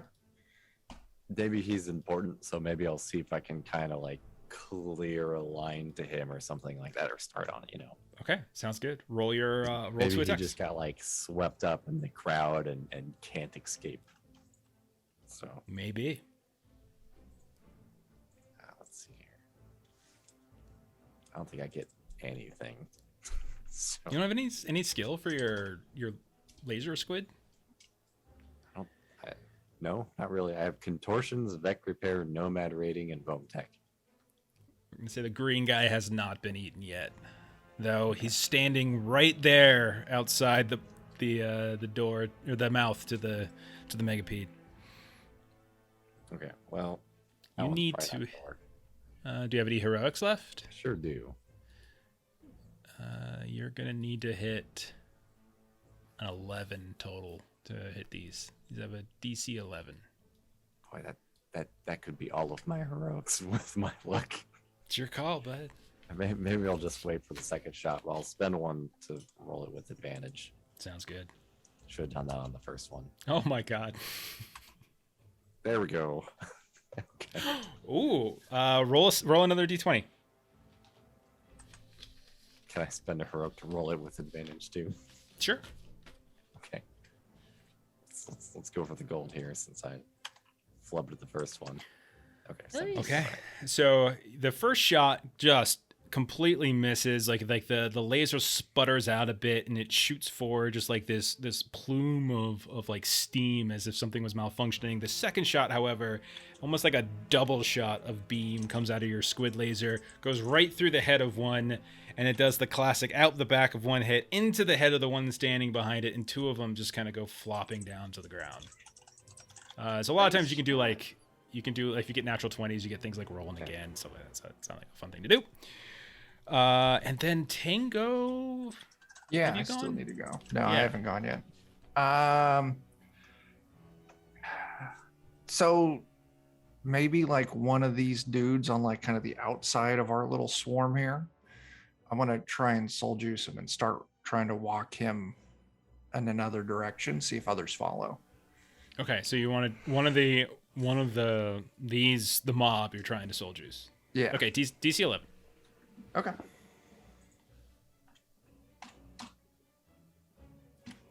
$22. Oh yeah, no problem. So one action to do that, and then you start steering away and just kind of like wandering. Now, do you want to try to send them like through the holes in these edifices? Do you want to send them southward the way you're going, northward past you guys? Where do you want to? The original direction they were going. So is that like off to the west or some? It looks crap, like they or- were going west to east, like they were coming from the Oh, I west, wrote heading that into the eastward. Wrong thing. Okay, yeah, I'll start walking it towards the east. See if I can get them back on track. Okay. All right. Yeah, good chunk of them start moving off in that direction. There's still some lingering around the area. You still see there's probably another 15 or so kind of in the immediate area around your behemoth. There's 30 something that are currently distracted by the blinky unicorns and lights in the air, and then there's a bunch more that are still further away and aren't really in the fight yet, but are slowly making their way up the southern hill to kind of meet up with you all. It's their turn. So I think the only people I know that are not, I know that MSG and Teapot are up kind of steering around. I think everybody else is doing stuff. So I think everybody else is going to be subject, with the exception of Tango, because Tango, you're in something else. So I think we're going to get a couple attacks on Ensen, because Ensen's in the thick of things. So Ensen, you're going to take, how many attacks am I going to do? I'm going to get 5 attacks on you from these various people. You ready? Here they go. First attack is a 9. Second is a 19. That hits. Third is a 16. Ouch. Fourth one misses for sure, and the last one's a 12. Does it have to pass my defense, or does it has have to exceed? Okay, then I'm good. Okay, so 2 hits, I think. Yep. Okay, so you are being swarmed at this point by several of these. You and your strange musclemancy are keeping them at bay, but 2 of them do manage to get hits off on you. The first one's going to do 4 points of damage, and the second one does 3. Ow. Khalil, you weren't in amongst everybody, so I don't think you're not gonna get as many that are on you. So we'll say a few are gonna get onto Khalil as you're sitting there flying the kite. 11, 18, 20 not natural, and 8. How many of those hit Khalil? I have a defense of 15. Okay, And so I only have 2. leather plus 2. So that'd be 17. I would need to. So if it's 10 plus your agility plus your So your no, so armor. 15 is my total. 15 total. Yeah, Okay, 15 so is my two total. of them hit. Okay. All right. So as you're sitting there controlling Kitey McKite, you take 6 points of damage from 2 different hits as you're starting to get swarmed. And then Satrap Lamb, as you're casting your rainbows and unicorn spell, 3 will come and turn your direction. Not impressed by your casting. 5 on the first, 19 on the second, 10 on the third. I guess is only the 1 will hit. Correct. I've got 14. 1 point of damage. Okay. So you've got these. There's hundreds of these things, but a couple dozen of them certainly are utterly distracted, drooling heads staring straight up at the sky, not even remotely paying attention to any of you as they're just watching this beautiful glittering extravaganza, this firework display. Tango Carney has done his best like zombie Moses, and it's just kind of luring a few dozen off to the east, and you can see they're kind of pulling off, but the original squad that kind of got in amongst your caravan is still kind of here. Some of them are just like kind of stupidly going into the mouth of the megapede and confused. Ensen, some are trying to pull you down into the big crowd. Teapot, you and MSG are still in relative safety atop the megapede, but they're trying to climb up as well along the sides. Let's see. Who's next? Someone else has to roll. So is Tango the first time for initiative? It's a D6 plus agility. So if anybody wants to roll that, you can. You can choose. Okay, go for it. I have D6 plus 3. 7. They get an 8. Look at Damn that. it. Okay. So Can I around. use a heroic on that?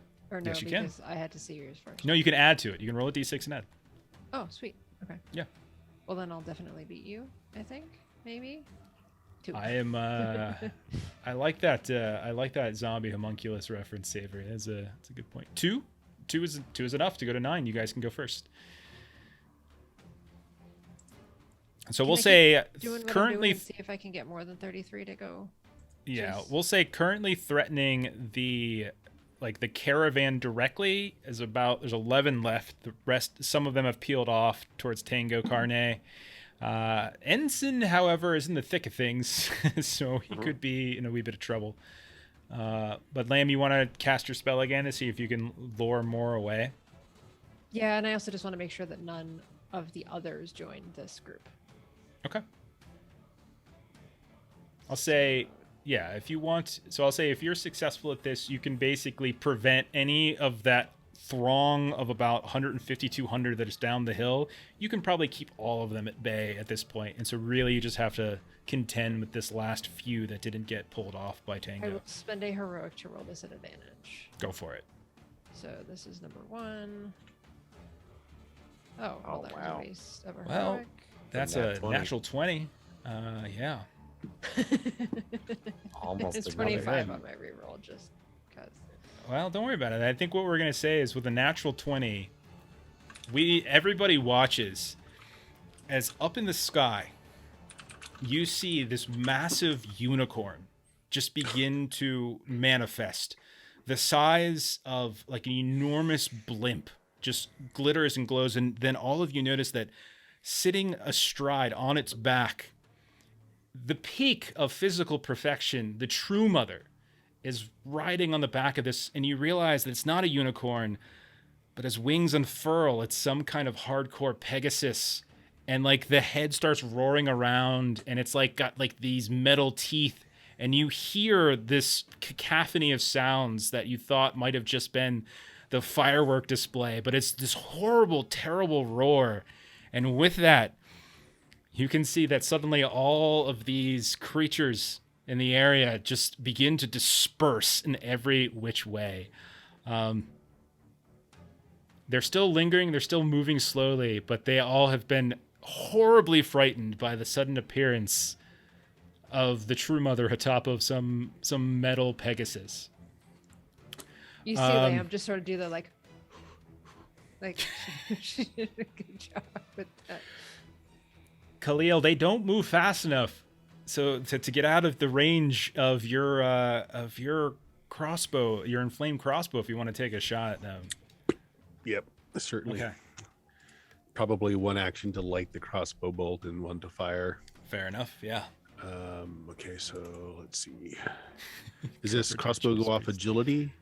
Yeah, it should be. Yeah. Okay. Oh my god. Oh my god. All right, so we Another had one. we hit the half game mark, so I got a thing back, and I'll redo that Okay. with that. It is not liking me rolling tonight. Okay, that's better. 15. That's good. That's good enough. All right. As you, and we'll say, this is going to be the ones that are surrounding Ensen that you managed to get, and like 9 of them just go up in flames. And Ensen, your danger is becoming less and less, but you do see that there's some fire around you as well. It hasn't. The kite was smart enough not to drop the flame, the whatever it is you have, petroleum or something that on you. Okay, who's next?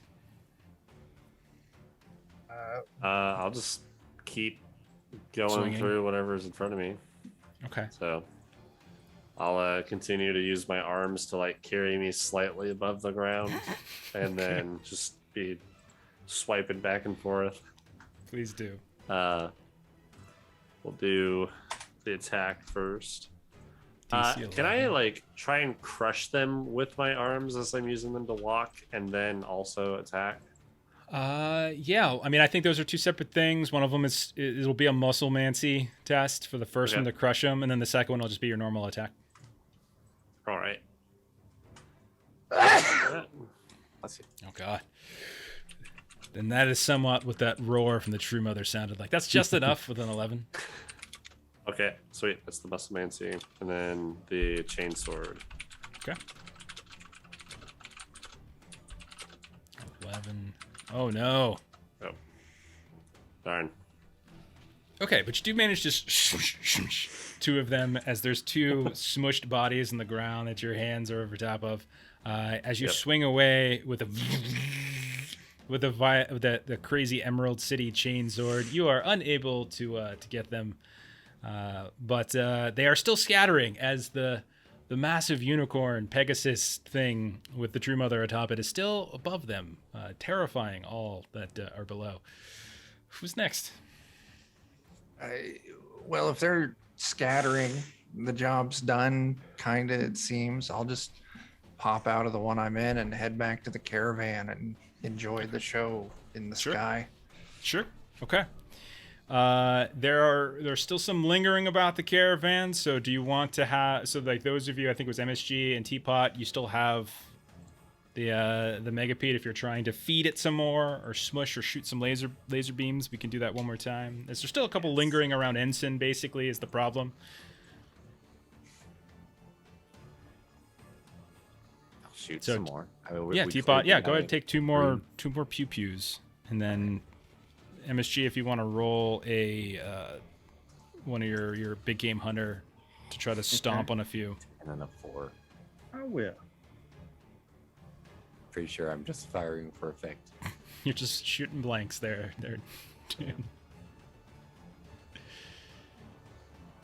Nice. Okay. All right. With that 21, I think we can safely say between the smashing of Ensign's fist, the inferno bomb that was Khalil's kite, the distraction of the giant True Mother on a Pegasus vision in the sky, and the megapede stomping over top of the ones that Tango Carney was unable to lure, that Tango Carney didn't lure away. There's still plenty going off in the direction that he sent them. I think that we can say that the immediate danger has passed. There are still plenty of these that are in the area, but they've cleared the road. There is just carnage all throughout the trail in front of you. Bodies that have been burnt, smushed, some that have been shot with laser beams, kind of ripped apart. Others that have their heads have burst just from fear at seeing the peak of physical perfection in the sky. But I will say that the combat has subsided. Look at us solving problems. Nice. Problems that we caused. Peacefully, Nobody got hurt. Yeah. Nobody important got hurt. Nobody who mattered got hurt. I just lost one life. That was all. Meanwhile, I have a sucking chest wound. So I'll say everybody roll 2d6 times 10. Oh God. I'm sorry. That's who? not a fact I want to know. That's not a fun fact. That's the opposite of a fun fact, Jeremy. Take that amount of XP, as that was, I'm calling that a middling conflict, in the sense that it wasn't too terrible. They weren't particularly individually strong, but it was like a herd of zombies, basically. Okay. So, someone just do a line of coke? Like that's what it sounded like. It really did. It sounded like, to Sure. me, Jeez. like a railgun from Alien in the distance. Like, that's sort of what it sounded like. Okay. Sound effects left over from our Sunday game. Oh yeah, there you go. There we go. Okay, so I assume do we continue? Is there anything else you wanted to do with the scattered bodies and the herd that is now dispersed into the The guy in green, was he one of them, or is he like not one of them? Let me roll a little die here. He was not destroyed, but he was part. He is currently walking away, kind of pushing, like trying to push his way through a dry coral wall. He's like, Okay, I think we want to stop him, but We go get him. yeah, because he might like have something on him. Okay. I'll go soul juice that guy. okay. Bring him back. You soul juice him, you bring him back, but much like the other one, like no personality, none. However, as you guys are sitting there talking, you're looking at his his clothes. They're kind of torn. You can see that there's definitely signs of even before you all encountered this group, signs of struggle. Like you see knife wounds and things here and there. Nothing that you think would have killed them, though. Nothing in a specific space. But you do recall that there was a contact that Circle Angelo had amongst the Porcelain Citadel, who kind of a forerunner of yours, Greenware Pentad 5 body. And as you know, polybodies, there are multiple bodies. So you would likely conclude this is one of Greenware Pentad 5 body, which means there's likely 4 bodies somewhere else. But for some reason, his body is some kind of empty shell. Khalil didn't make that roll, so the specific state of what he's in, you're not sure. You just know that personality completely drained, and either he's been separated and the other 4, their personality remains intact, or something happened to all 5 of them. But this is the only one in this type of clothing in that entire herd that you saw. Maybe we keep this one around in case, like, he wants that body back. Yeah. Tango, he's a little sluggish, but I mean, he seems like he's got, I guess, physical forms there. It's just weird. It's like it almost feels like kind of empty in a way. Like you don't have the white noise in the back. Maybe they formatted him and he got loose. Yeah, it'd be like some weird, like, multi-body, I don't know, like terrorism. But yeah, I'll pilot him for a while, keep him in line. Okay. So we continue forward, I assume, at that point? Mm-hmm. I'll use the remainder of my arms to just start pitching like the chunks to the caravan. You have definitely bodies. You have definitely satisfied the sack requirement for the megapede for this week. You do not have to feed the megapede. But eventually, you all, after another day's worth of travel, you come across kind of an array of hills. Nothing particularly, particularly tall, but peculiarly shaped. As you notice that there are numerous buildings that have been carved out of them, but the style that you're looking at is completely erratic. Like it doesn't look like this is like a coherent skyline. It almost looks like someone has been taking, specific architectural styles and kind of building one in each specific, hill. So there's like something that's kind of Roman, something that's kind of Egyptian, something that's kind of like, Japanese, French, that kind of stuff. Kind of you're seeing this over and over again, that different styles here and there. Some of them aren't even buildings. Some of them are statues, like almost, some kind of like grandiose thing. And as you continue to track across the skyline, you notice what basically just looks like a giant floating blob of goo, like a giant sandy blob of goo. And you can see that there's some kind of like porcelain walker underneath it that this thing is kind of hovering over top of.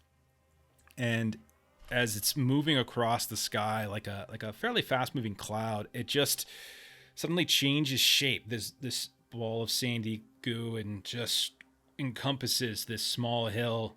And then the entire time it takes you to go from where you were seeing that, maybe an hour, to actually reaching them, you can see that parts of the giant glob of goo have retreated from aspects of the hill, and you can see underneath it specific shapes have been carved into the dryland coral.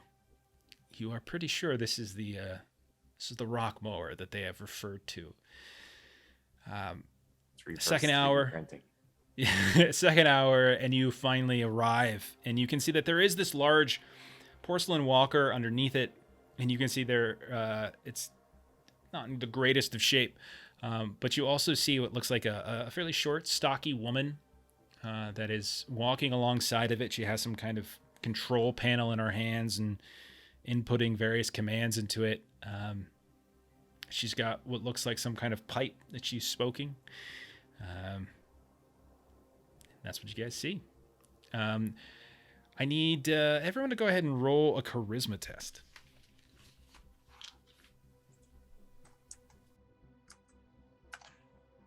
Nailed it. Oh, I got an 11. You managed to roll worse than me, and I got a 4. Jeez. 3, 4, Jeff, and real, 5. real, real Yeah. quick, Jeff. Healing in this game takes a while, right? So like just sleeping doesn't Normally. do much of anything, right? Yeah. So we have some healing potions. I'm Mhm. pretty bad off. Yeah, Can I go. use one of those? Oh yeah, of course. You have plenty of time to do Yeah. it. I All need right, some so of that gets that me as back what well. I have. Yeah, I assume militia has those bombs and everything. Yeah, we've got 20 of them. let's That's the first see. one we've used. Oh yeah, I need one as well. Okay. Because I only got 8 hit Is it points. 2d6? Dude, Or 1 physical, yeah. 2d6 life or 1 physical stat point. okay.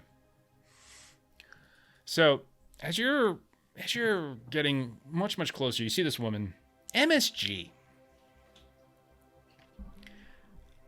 As you are getting closer, you notice that that this giant sandy glob of goo suddenly pixelates.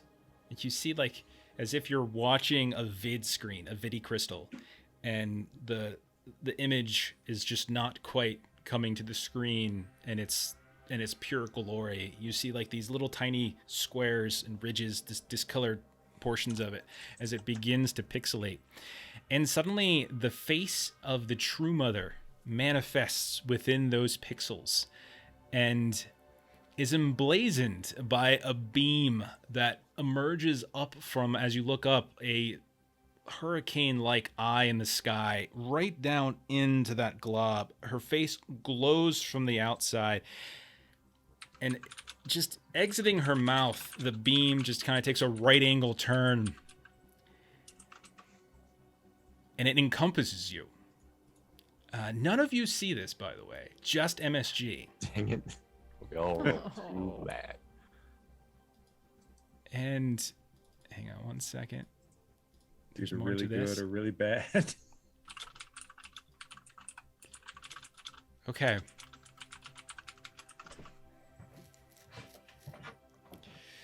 Okay.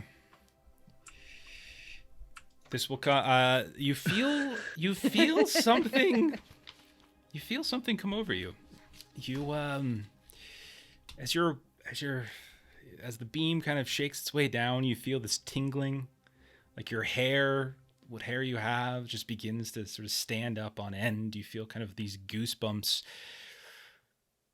You look over in the direction of Ensen, who's kind of practicing his various musclemancy, his pecs kind of moving as he's kind of, maybe juggling between his two pecs, like this small pebble that he picked up.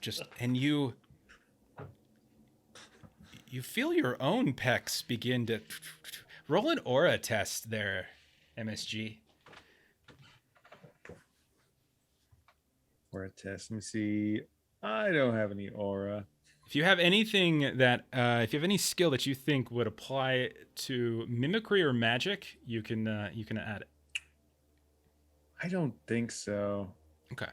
I don't think I can justify that. Okay. But yeah, you can it's just a flat D20 then. Okay. 0. And wow. That's all right. Nice. You suddenly feel like your muscles kind of take on this strange power, and you see in front of you some small little gem or pebble, and you just suddenly start flexing.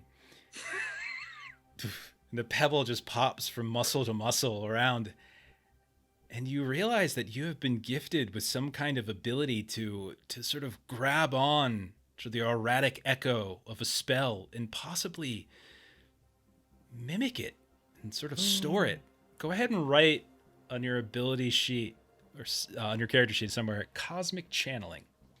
What? Whoa. This makes no sense. And Ensen, you watch as he's doing this, and the rest of you turn, and you can suddenly see MSG has kind of got this strange glow about him. Like you can see the kind of light blue aura is sort of pulsating from him, and he is he's doing the same thing that Ensen commonly does with his musclemancy, which is using his pecs to just control things, using his muscles to control things in ways that you've never seen MSG do before. And MSG obviously has like this perplexed and sort of fascinated look on his face as well. My face even starts making itself look like his face. It's like very weird. I think I'd be ecstatic about it. Another I would like one. not stop pumping my chest as I go for a big hug on him. I just did recently do that weird second shift on the mutation. I'll have my pecs try to reach you, and I'll try to hug your pecs with my pecs. Oh God, this is a horrible mistake. Yeah. You should never have allowed me this. What are you talking about? This is hilarious. I love this. This is so delightful. But yeah, you're confident. You just saw a vision of the true mother. She is, or part of her is within that protean blob in front of you. She's in there. She's there. Look what she gave me. What are you doing? Look, it pixelated, and then there was the beam of light, and then she looked at me. Mother smiled on me, and she gave me these beautiful pecs. They are amazing. They are quite, yes. There's something.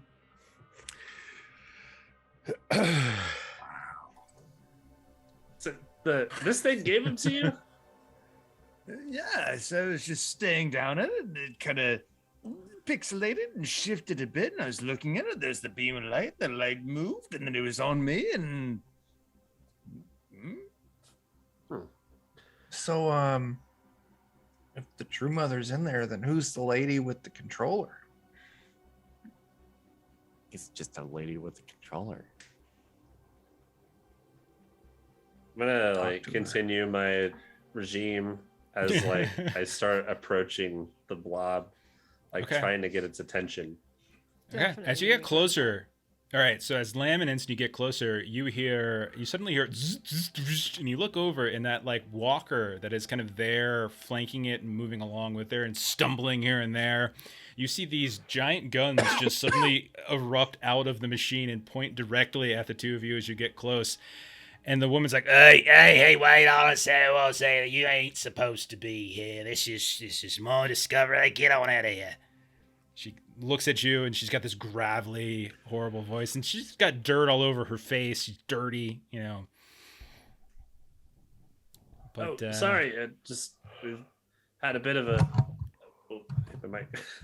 had a bit of a religious experience calling to this. It's magnificent. What is this? Well, this is it's my rock mower is what it is. What? I love it. It mows rocks and shapes things. I was going to call it a rock shaper, but there's already things that are rock shapers, and I think there's trademarks on it, so I have to do something else. So I'm doing mowing. Did it? Landscaping. Get it? Mm. Did it give you a vision though, like it gave our friend? No. Vision? No, I made stuff. Look, see, there's that right over there. It's from the pre-Brutalist period. That one right there is from the post-Brutalist period. This one right over here is from the not quite pre-Brutalist period. A lot of brutality going on in history, but yeah. Where did you find this mower? Well, out there in the wastes. What made you bring it here? Well, there's all sorts of coral all over the place. This is a perfect area just outside the citadel, close enough that if I know to go get supplies, I can get them. And they like the tech, so they don't usually give me any problems if I start pulling it in there. And no one's really around for days, so you can do whatever I want with these. Testing the capabilities, you know? Looks neat. Oh, that's it is neat. It's very neat. Has it ever communicated with you, or? It's a level? giant glob of sand that I'll shoot electrical currents into it and it makes other sand reshape. No, I don't think it's communicated with. It's not alive or anything. Don't be ridiculous. It's weird. You're weird. Yeah. Thank you. Now, I have no trouble with any of you, but I've got a paper that I'm looking to write on this, and I don't want any of you all interfering with this. So if you would gladly or kindly just, mosey along, have your religious experiences somewhere else, I would appreciate it. What if we made a little deal so we could spend a little time not bothering you in exchange for maybe repairing your Vec? So you want to repair my walker Mm-hmm. in exchange for you want to shape a hill? I don't know. I mean, maybe. Make a charisma test. That's actually not a bad. That's not a bad exchange. Make a charisma test. We can barter. I am so poorly statted. Let me go ahead and spend a heroic on it. Yeah, go ahead. God damn. I've got one more if you think I need to use it. You're gonna need to, yeah. There Okay, you go. that'll do it. That wasn't, yeah, you needed 13, 15 will do. I'll tell you what, it takes about a day to use one of these things to get it all the way done. That's time, that's money. I'll tell you what, you fix the Vec, the walker, and you give me a day's worth of wages, since I'll be losing time, and maybe a bit of food, so I don't have to go back again, and we'll call it a deal. What's a day's wages? Well, I am a premier academic, so that would be roughly 200 cash. Okay, I think we can probably do that. Okay. All right, well, this will be done a little later. You don't want to stop it in the middle. You just want to... Tomorrow, then? Yeah, we'll try tomorrow. Okay. So, rest of the day. Is there anything particular that all you guys are doing? I know Teapot, you're gonna have to repair this. You're gonna have to work on this walker. But what about the rest of you? I'm interested that he was able to learn Musclemancy from it, so I'm just going to be staring at it, hoping like some other opportunity comes from it. She'll say, "Careful how close you get to that thing. It's liable to scoop you up, and you'll be part of the array." Noted. So, what else? So, Teapot, go ahead and make your Vec repair roll. But what are the rest of you doing for the rest of the day? This is what's gonna be tough now. If I'm all out of.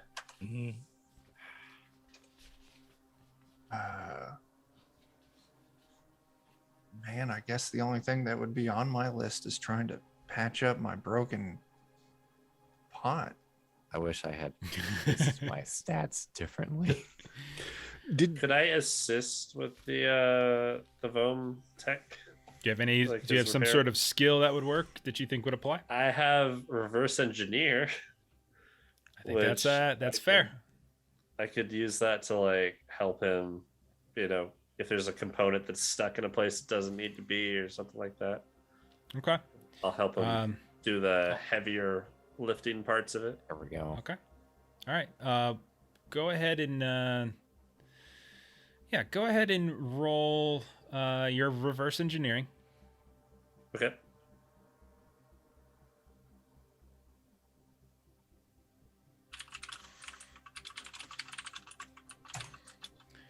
Okay. Much better than I did. Okay.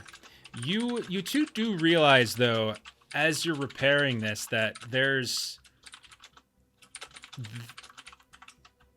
you don't have a lot of like replacement parts in the area.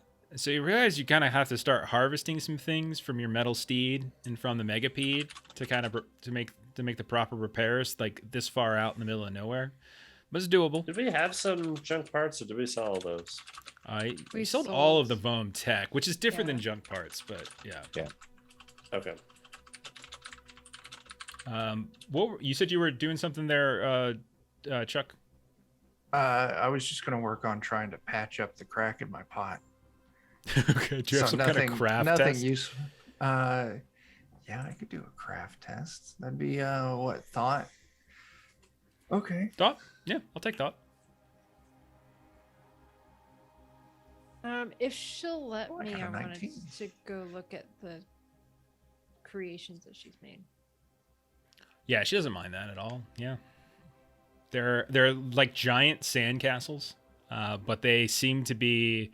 If you have any architectural or historical knowledge, if the Lamb would have any of that, you would probably recognize that these are fairly adept recreations of a variety of architectural styles across the history of the wastes. But there's no one in them. It's just like the sort of the infrastructure of the buildings. There's nothing else particularly. How'd you do on your roll there, Tango? Got a 19. Oh God, yeah, you're able to patch this up pretty easily. Nice. There's enough, stuff in the area, a little clay, like you can kind of mix up some clay. Yeah. Maybe get somebody to light a little fire, harden that stuff, patch it up just fine. Nice. Meanwhile, Lamb's just like holding her pants up. She walks around. She has not yet taken time to repair that yet. So the day passes, unless there's something else you all wanted to do. The day passes. Morning comes. Who wants to try to operate the machine? Not Lamb. Yeah, not. I will, if no one's going to. Okay. I need you to make a devotion test. Devotion. How's that? Yeah, work? so any skill, like whatever stat you think best exhibits your devotion to the True Mother is what you should apply Musclemancer. here. Okay, so you think it's your strength. You think peak physical perfection. You yourself are trying to achieve it. I think that makes perfect sense. So it's less about that's about like physically being able to do it, because it's not just about operating it. It's about trying to tap into something else here. Okay. So yeah, add your stat. No skill on top of it though, just pure stat. Okay. Okay. Are you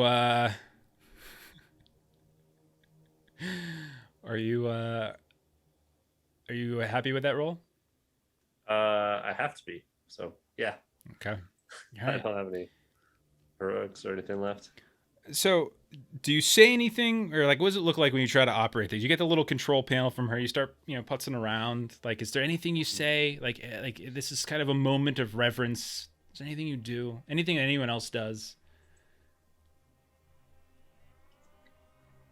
I'm gonna make sure. I'm sure. Yeah, because this thing did bless me with the beautiful pectorals. It seems reasonable. This is the approach to take. So I'll make sure to kind of swell up myself to kind of match him in his presentation. Okay. Okay. I think Lamb, because she's got expert mimicry, might just try to give tips of like what the woman was doing the day before when she was operating it. Just to, like, she did this, and then she did this, and then she did this. Okay. I'll try to take all that advice. All right. So you operate this, and first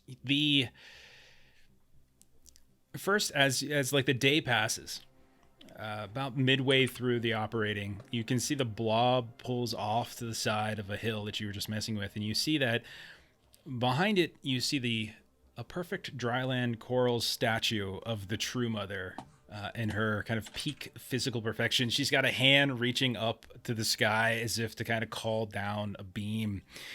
And as the day continues to progress, you can see that it kind of shifts over, and her second hand is kind of out and extended upward.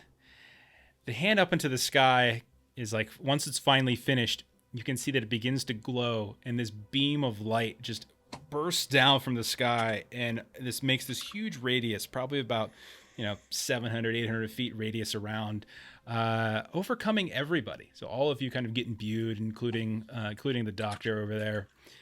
All of you can go ahead and sorry for this, but you have all of your abilities. If you have any ability damage, any fatigue, or any life damage remaining, you can go ahead and restore all of that.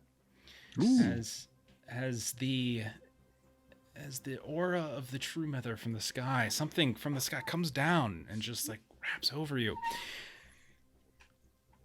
And then, as the night kind of falls at that point, the machine slows down. You can hear like the machinations of the inner workings of this blob begin to die down. You can see that in the darkness of night, that other hand, the left hand, that's kind of extended outward. So one's up into the sky that kind of called down a beam, and the other's extended outward. You can see that one begins to glow. And you have the feeling, Ensen, it's calling you up to it.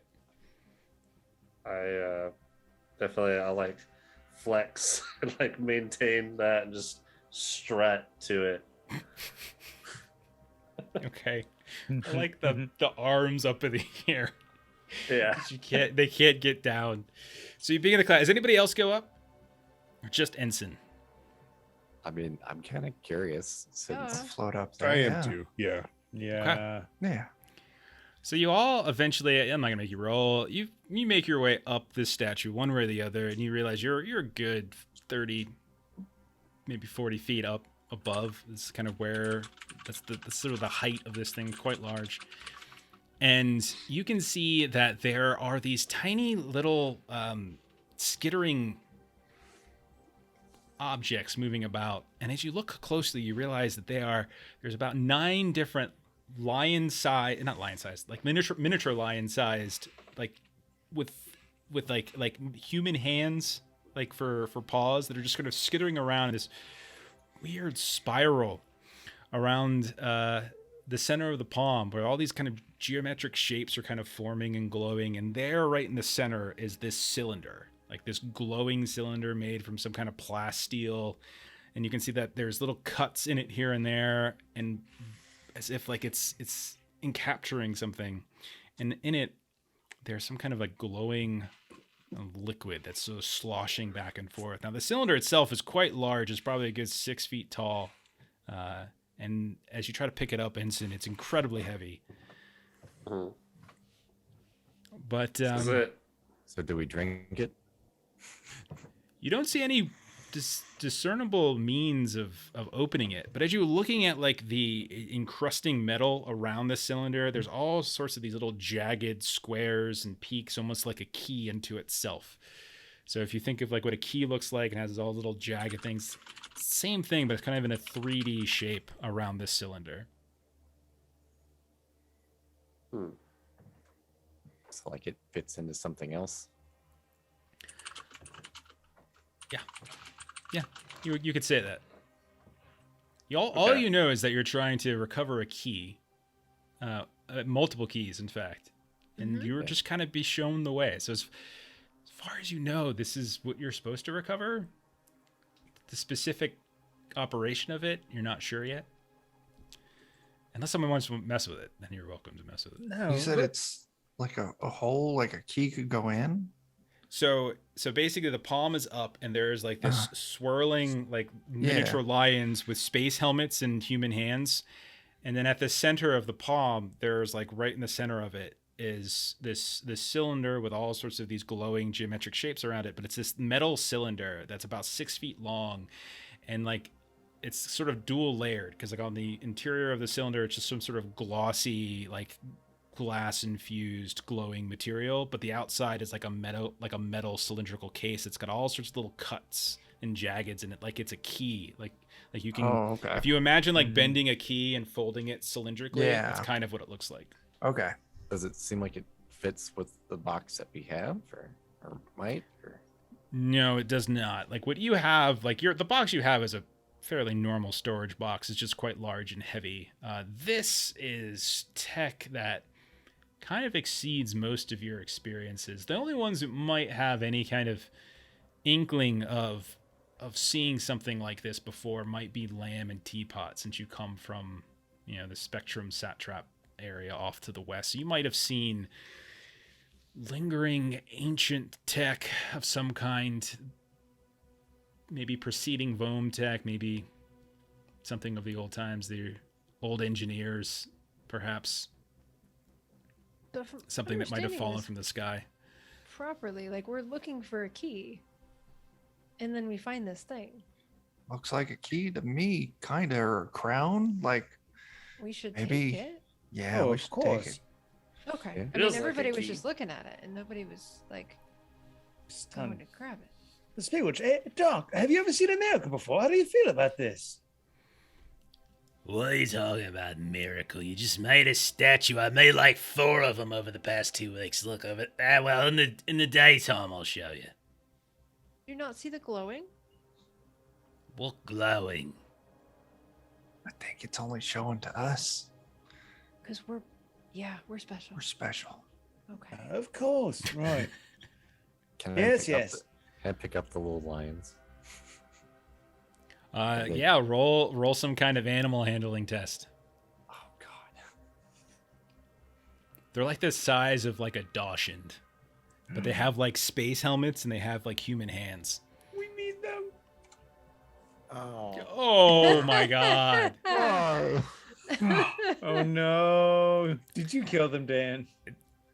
Teapot, you reach down to try to grab one, and as you do, you stumble a little bit. Your hand maybe pushes down a little bit more strenuously than you wanted it to, and you push it, and it just stumbles, falls, and just dissolves into sand.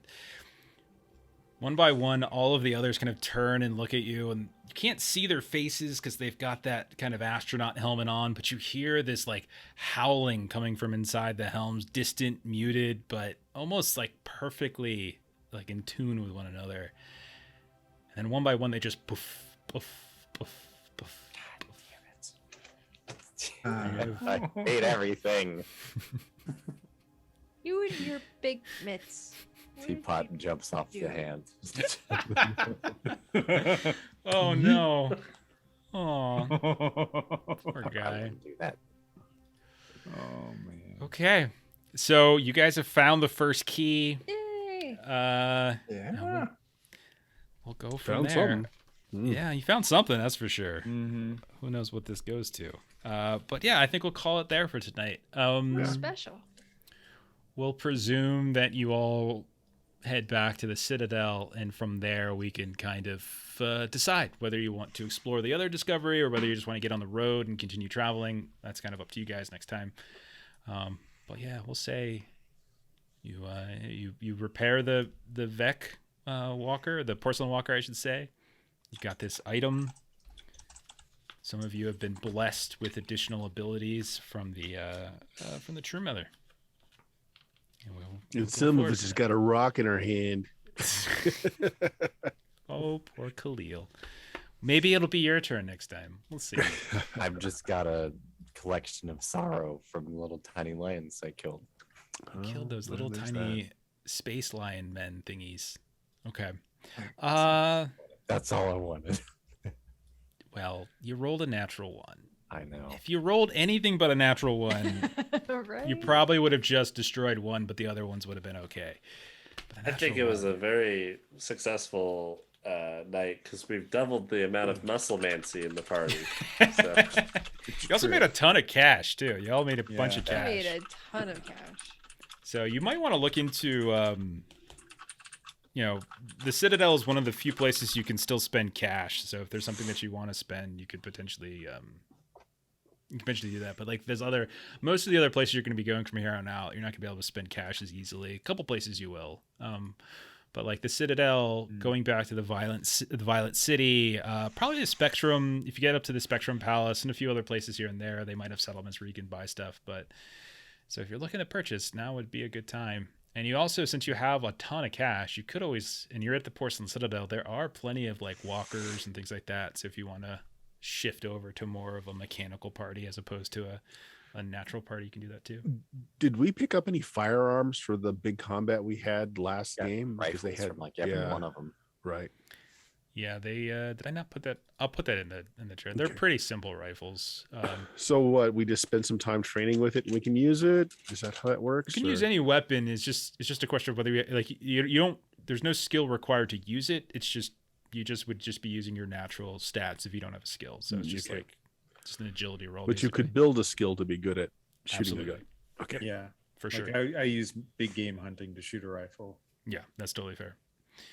And then like once you guys if you wanted to spend another week at the port, you don't have to, but if you wanted to spend another week at the Citadel, we could do that, and you can get another settlement action, and you could try to to go ahead and get some more training there. You all, by the way, can take an additional 230 XP for discovering and spending time around Dr. Tipson's rock mower. So, but yeah. So let's do a closing round table, figure out where people are at this week, what's going on. Joe, do you have any more of your playtests going on? I think you finished them up, right? Not scheduled yet. We just had our 2, both went pretty well. And then I'm probably going to be scheduling like random ones on Saturdays, or maybe fit one in the middle of Chuck's game, but not scheduled yet. Okay, right on. So we'll keep an eye out for it then. Bert, what are you doing this week? I've got some first edition Dungeons and Dragons going on tomorrow night. I think Friday we're still doing our BX Dungeons and Dragons game this Saturday on the Goodman Games official channel, running some Linkmar for some folks that are here. And Sunday is going to be Gamma World 2nd edition. Okay, right on. Chuck, Defenders. Yeah. Wednesday we're doing some Pathfinder 2nd edition. I absolutely don't remember what we were doing right now, so tune in. It'll be a surprise for everyone. And Friday, 10 p.m. on Defenders, we're kicking off a brand new campaign. We're going to be running Shadowrun using the Year Zero engine. So it'll be exciting and stuff. And yeah, Saturday, Goodman Games, Lankmar. Very cool. Very cool. Jeremy, Dan, either of you got something you want to add to this? Stand with you fine folks. Right on. Yeah. As stop into the Discord. Yeah, definitely hit the Discord. Do I have the Discord link? Hopefully Nightbot drops the Discord link throughout. I think it does. But yeah, go to Discord, the DOK Discord. We're there too. There's a little Lollygaggers corner. You can come hang out with us as well, and come hang out and check out Bert's Discord too if he's got that open as well. Steam Still Murder. As for Melissa and I, no Delta Gree this week. Obviously nothing on Thursday because we got Thanksgiving this week, so nothing on Garblag. But hopefully we'll be back next week and for the Viscid game this week. We also don't have Delta Green on Friday as we're down a player. I think we're going to try to do a one-shot of Let Us In, which is a little adventure that Luca Reyes, the guy who has designed Ultraviolet Grasslands here, if I can get it prepped in time. So I think that's what I want to run. If we have some time, I'm going to do that. So that's kind of like a weird, like, tomorrow. Yeah, that's right. We have the Sirenscape one tomorrow too. We got the Mound / the Mine with old Maddie 2 arms. So come check that out too. But that's about it. We'll get out of here. Thank you for the raid, Lords and Ladies of Fate. And it does seem really great. I've read through it, but I haven't fully prepped it yet. I have like most of it, and I think I might run it with like Into the Odd or something because it's something simple for whoever I might recruit to play it. So, but that'll be Friday. I think we'll probably be doing that. So yeah, we're gonna get out of here. I'm gonna go ahead and raid somebody else. Somebody else is running a game right now, so just hang tight, follow the raid, and if we don't see you, have a great and you celebrate this week. Have a great Thanksgiving, everybody. So, bye bye.